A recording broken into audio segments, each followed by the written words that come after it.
প্রশ্ন তুলুন তো, একটা দেশ যদি হঠাৎ করে তার তরুণদের মুখ বন্ধ করে দেয় আর একসঙ্গে 26টা সোশ্যাল মিডিয়া ব্লক করে দেয়, তাহলে কি পরিণতি হতে পারে? নেপাল সেই ভুলটাই করেছে। ফল, রাস্তায় নেমেছে হাজার হাজার ছাত্র, গর্জে উঠেছে জেন জি। এটা কি কেবল ফেসবুক ইনস্টাগ্রাম বন্ধ করার ফল, নাকি অনেক গভীর ক্ষতের বিস্ফোরণ? দুর্নীতি, বেকারত্ব আর রাজনৈতিক নেপোটিজমের বিরুদ্ধে ক্ষোভ। আজকের আলোচনায় শুধু নেপাল নয়, শ্রীলঙ্কা, বাংলাদেশ হয়ে ভারতের জন্য কি বড় শিক্ষা বা বড় বার্তা নেপালের এই ঘটনা, সেটা নিয়ে আজকের আলোচনা। প্রিয় দর্শক, আপনারা দেখছেন প্রথম কলকাতা, আর প্রথম কলকাতায় আপনাদের সঙ্গে রয়েছে আমি সুব্রত আচার্য। তাহলে চলুন বিশ্লেষণ শুরু করা যাক।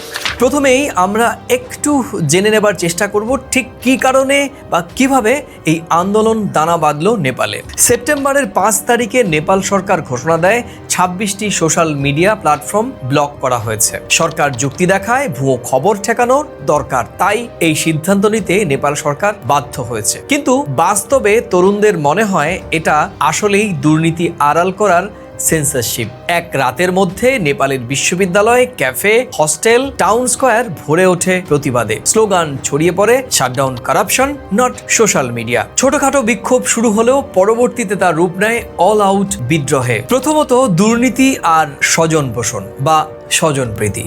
বড় বড় উন্নয়ন প্রকল্পে দুর্নীতি, কমিশনখুরি, পরিবারতন্ত্র। ছাত্ররা বিশ্বাস করছেন দেশের সম্পদ কেবল রাজনৈতিক পরিবার বা তাদের নেপোবেবীদের পকেটে যাচ্ছে।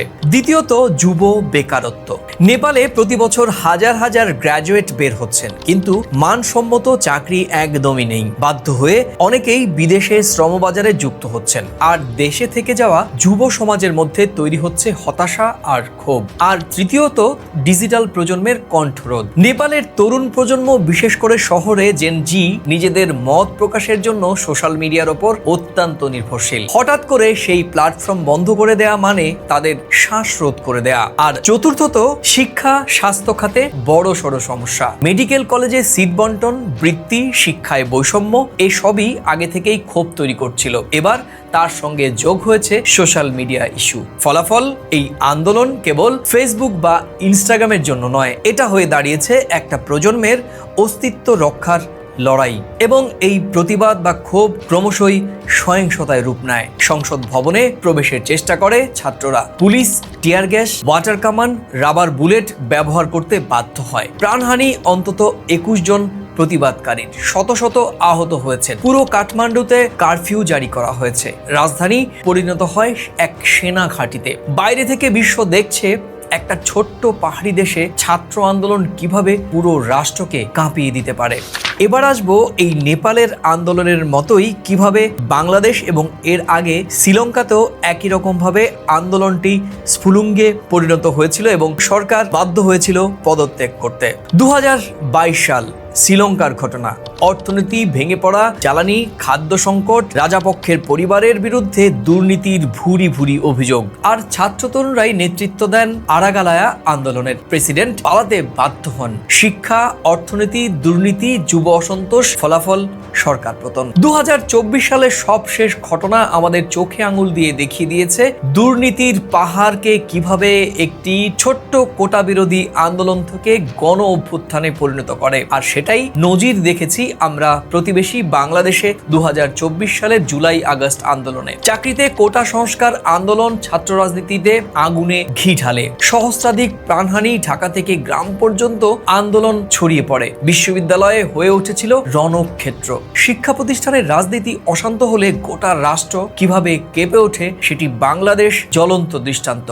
আর সে কারণেই সেই দেশের স্বৈরশাসক শেখ হাসিনাকে বাংলাদেশ থেকে পালাতে হয়েছিল, নিষিদ্ধ হতে হয়েছিল মুক্তিযুদ্ধের একমাত্র সপক্ষে কাজ করা শক্তি আওয়ামী লীগকে। তাহলে প্রশ্ন আসছে, নেপালও কি একই রাস্তা অনুসরণ করছে? এবার আসবো এই ধরনের রাষ্ট্রের অভ্যন্তরে আন্দোলন স্ফুলিঙ্গে পরিণত করার পেছনে ডিপ স্টেটের ভূমিকা কতটা গুরুত্বপূর্ণ, কিংবা আদৌ ডিপ স্টেটের ভূমিকা থাকে কিনা, কিংবা ডিপ স্টেটের ভূমিকা রয়েছে বলে একে অপরের বিরুদ্ধে অভিযোগ শানানো। তাহলে প্রথমেই আসতে হবে ডিপ স্টেট আসলে কি। ডিপ স্টেট বলতে আমরা সামগ্রিকভাবে বুঝি নির্বাচিত সরকারের বাইরে সেনাবাহিনী, গোয়েন্দা, আমলাতন্ত্রের এক অদৃশ্য শক্তিকে। দক্ষিণ এশিয়ায় প্রায়শ আন্দোলনের পেছনে এই ডিপ স্টেট দায়ী বলে মনে করা হয় এবং অনেকেই মনে করছেন নেপালের ছাত্র আন্দোলনকেও আরো সহিংসতা করার পেছনেও রয়েছে এই ডিপ স্টেটের ভূমিকা। তবে বাস্তবতা হলো এটা অনেক সময় রাজনৈতিক ট্যাগও হয়ে ওঠে, যার মাধ্যমে সরকার বা বিরোধী দল একে অপরকে দোষারোপ করার সুযোগ পায়। আর এ থেকে আমাদের শিক্ষা নিতে হবে যে ডিপ স্টেট আছেই, তবে সবসময় তা বাস্তব সেটি প্রমাণিত নয়। অনেক সময় এটি রাজনৈতিক স্লোগান মাত্র। প্রথমে শ্রীলঙ্কা, এরপর বাংলাদেশ এবং একেবারেই সবশেষ নেপালের এই বর্তমান অবস্থা। প্রতিবেশী ভারতের এই 3 দেশে ঘটে যাওয়া ছাত্র আন্দোলন এবং সরকার পতনের ঘটনা থেকে আমাদের ভারতের কি শেখার আছে, কিংবা ভারতে কি প্রভাবই পড়বে। প্রাথমিকভাবে যে প্রভাব আমাদের ওপর পড়েছে সেটি অবশ্যই সীমান্তের নজরদারি বাড়াতে হয়েছে উত্তরবঙ্গ, বিহার এবং সিকিমে। এতে পর্যটন ও ট্রেডে কিছুটা হলেও ধাক্কা পড়েছে, তবে এটি অনেকেই বলছেন এই ধাক্কা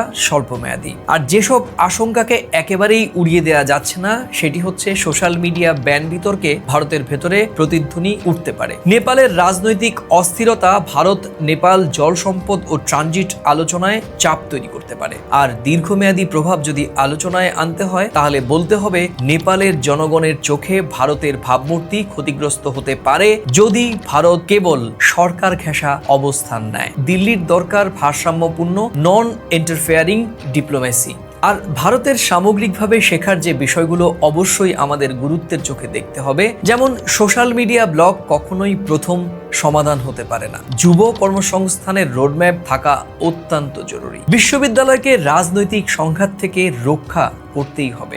দুর্নীতির বিরুদ্ধে দৃশ্যমান পদক্ষেপ নিতে হবে সরকারকে। সীমান্ত এলাকায় ভুল তথ্য ঠেকাতে দ্রুত প্রতিক্রিয়ায় মেকানিজম চালু করা উচিত।